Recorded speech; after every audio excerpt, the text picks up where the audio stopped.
Ang susunod na programa ay rated PG. Patnubay at gabay ng magulang ay kailangan sa mga batang manonood.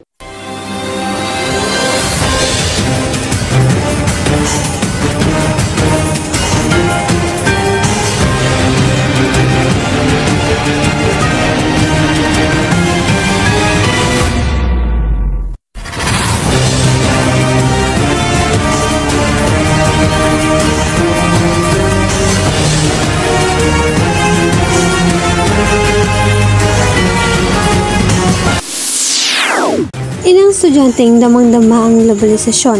Malaking tulong nga ba sa K-12 curriculum?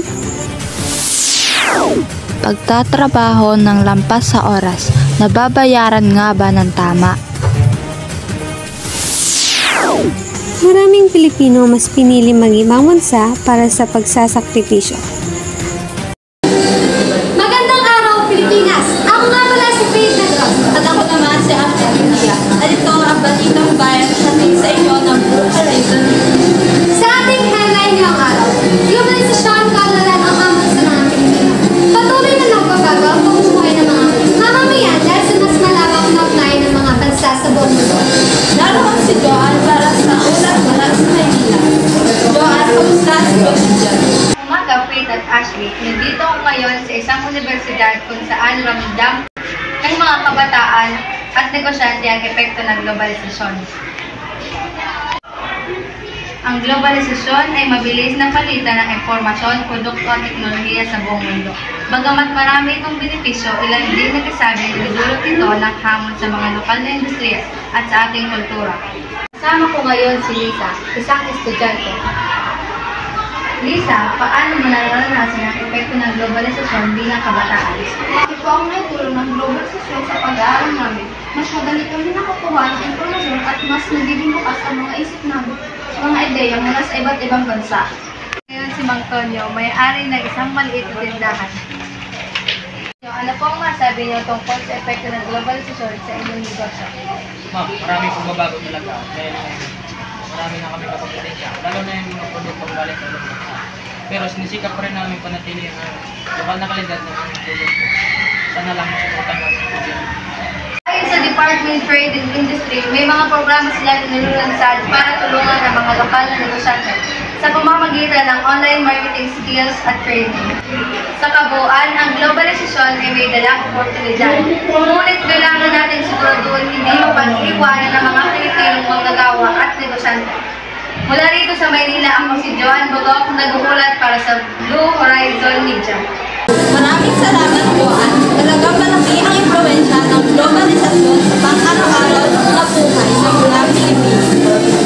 Tama ka, kaya mahalagang gamitin natin ang mga benepisyo nito habang pinapalagan pa rin ang sariling kultura at kabuhayan. Ito ang Balitang Bayan. Hatid sa inyo ng Blue Horizon Media.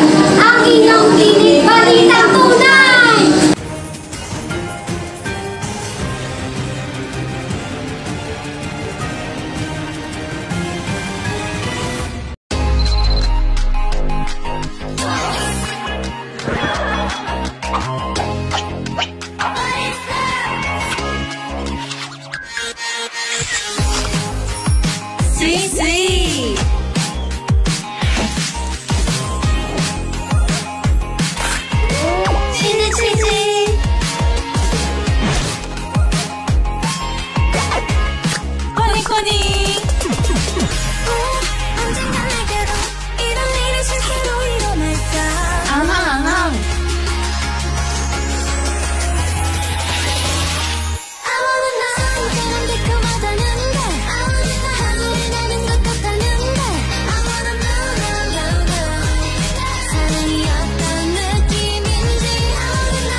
Bigger bang, bigger fight.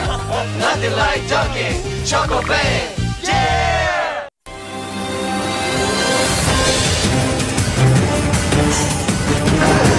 Nagbabalik ang BHM para sa karagdagang balita.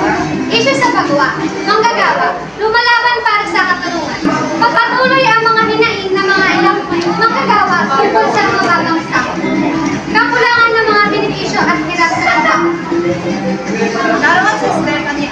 upang mag-ulat tungkol sa tunay na kalagayan ng mga manggagawa sa bansa. Stephanie. Magandang araw, Faith and Ashley. Nandito ako ngayon sa may Quezon City kung saan makausap natin ang ilang manggagawa na patuloy pa rin lumalaban sa kanilang karapatan. Datos ng Department of Labor and Employment, marami pa rin ang nagtatrabaho ng lampas oras, ngunit hindi nababayaran ng tama. Para sa mga manggagawang ito, hindi lang sahod ang issue, kundi pati ang dignidad sa paggawa. Rito si Ali Marites Cruz, isang factory worker. Ali Marites, maaari niyo bang ikwento sa amin ang inyong karanasan bilang manggagawa? Mamalos ng oras kami nagkatrabaho pero minsan hindi pa rin sapat sa sahod para pang araw-araw namin gastusin. Mahirap pero kailangan namin kumain. Kasi namin, Ali Marites, talagang malaki ang sakripisyo ang ginagawa ng mga manggagawa tulad ninyo. Ngayon, Jose Ramos, isang construction worker. Jose, ano naman ang pinakakaraniwang suliranin sa inyong trabaho? Kasan po, wala akong kasigurugan kapag tapos na po ang proyekto, wala ng trabaho, wala health benefits, kaya delikado kapag may aksidente. Bigat ang sitwasyon, ayon sa DOLE, patuloy silang gumagawa ng mga hakbang upang magsiguro ang kaligtasan at karapatan ng mga manggagawa sa bansa. Mga pagsubok, marami pa rin ang mga Pilipinong manggagawa sa pagtatrabaho para sa kinabukasan ng kanilang pamilya. Mula rito sa Quezon City, ako si Stephanie Jane Alto, nag-uulat para sa Blue Horizon Media. Maraming salamat, Stephanie. Talagang kahanga-hanga ang tiyaga at determinasyon ng mga manggagawang Pilipino. Tama ka, Ashley. Naway mas mapangalagaan pa ng pamahalaan ang kanilang mga karapatan at matulungan silang magkaroon ng mas maayos na kabuhayan. Ito ang Balitang Bayan. Hatid sa inyo ng Blue Horizon Media. Ang inyong tinig, Balitang Tunay!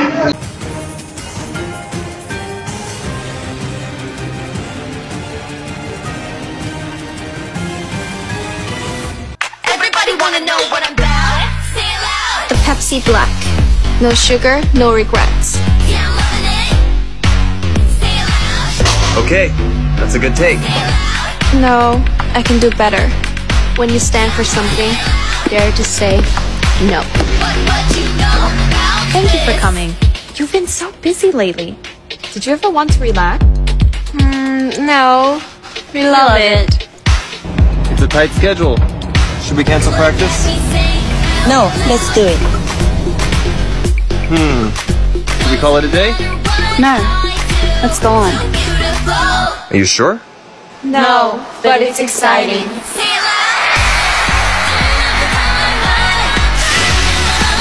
Saying no defines you. So go all in for what you love. Say yes to Pepsi Black. No sugar, no regrets. Yeah, we're here for the BTS meal. A drink and fries. Chicken McNuggets. And one more thing. Two more things. Sweet chili sauce. And cage. Get the BTS meal at McDonald's.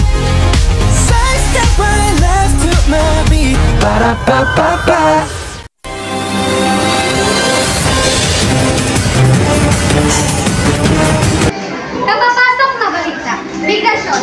Sakripisyo ng mga Pilipino para sa mas magandang buhay. Maraming Pilipino ang pinipiling magtrabaho sa ibang bansa upang matugunan ang mga kailangan ng kanilang pamilya. Ngunit sa bawat talumpay, may mga lungkot at sakripisyo kakli. Naroon ngayon sa Quezon City, Street Dayan Baruel para sa buong detalye. Dayan Baruel, ano ang sitwasyon dyan? Magandang araw, Faith at Ashley. Nandito ako ngayon sa Quezon City kung saan nakakausap natin ang ilang mamamayan tungkol sa kanilang karanasan at opinyon sa migrasyon. Ayon sa datos sa Department of Migrant Workers, patuloy na tumataas ang bilang ng mga Pilipinong nagtatrabaho sa ibang bansa. Karamihan ay umaalis upang makahanap ng mas maayos na kabuhayan. Kasama ko ngayon si Maria Lopez, isang dating OFW sa Dubai. Ma'am Maria, kamusta po ang naging karanasan ngayon sa pagtatrabaho sa bansa? Grabe ma'am, ang hirap. Sobrang sobrang hirap na malayo sa pamilya. Mayroong iba't ibang kultura at wika sa ibang bansa.